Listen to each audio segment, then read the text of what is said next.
Sebelum proklamasi kemerdekaan bangsa Indonesia dikumandangkan, ada serangkaian penting peristiwa yang menyangkut perjalanan bangsa ini dan merubah sejarah bangsa Indonesia.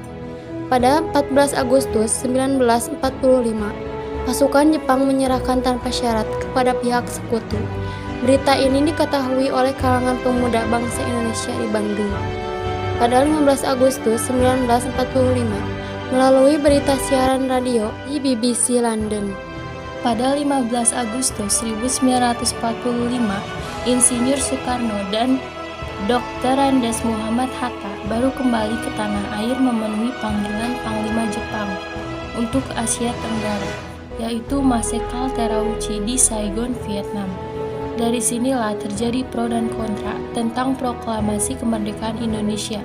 Golongan muda ingin dicepat-cepat dilaksanakannya proklamasi kemerdekaan Indonesia karena hal ini merupakan hak dan masalah rakyat Indonesia sendiri, tanpa bergantung negara atau bangsa yang lain. Sedangkan golongan tua menginginkan bahwa kemerdekaan Indonesia harus dilakukan secara terorganisir, misalnya dengan pernyataan dari bangsa-bangsa lain, dengan melampirkan tanda tangan dan sebagainya. Perbedaan pendapat ini membuat para golongan muda melakukan penculikan yang dilakukan oleh sejumlah pemuda yang dikomandai oleh Soekarno, Wikana, dan Khairul Saleh dari perkumpulan Menteng 31 untuk membawa Soekarno-Hatta yang termasuk golongan tua pada saat itu menuju Rengas Dengklok, tepat jauh dari jalan raya utama Jakarta Cirebon.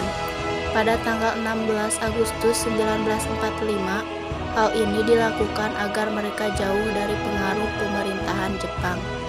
Saat itu di Jakarta terjadi gulat yang sangat sengit antara Ahmad Subarjo yang mewakili golongan tua dengan Wikana yang mewakili golongan muda.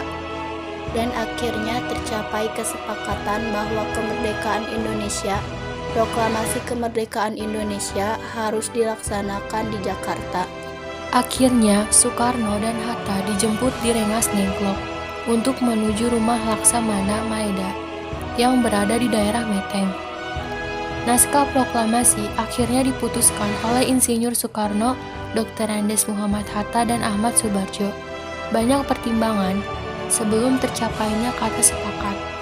Mengenai kepastian isi dan redaksional naskah proklamasi, setelah disepakati selanjutnya, Sayuti Melik yang mengetik sesuai naskah yang telah mengalami berbagai perubahan yang akhirnya disepakati tersebut. Penyusunan teks berlangsung hingga dini hari pada tanggal 17 Agustus 1945.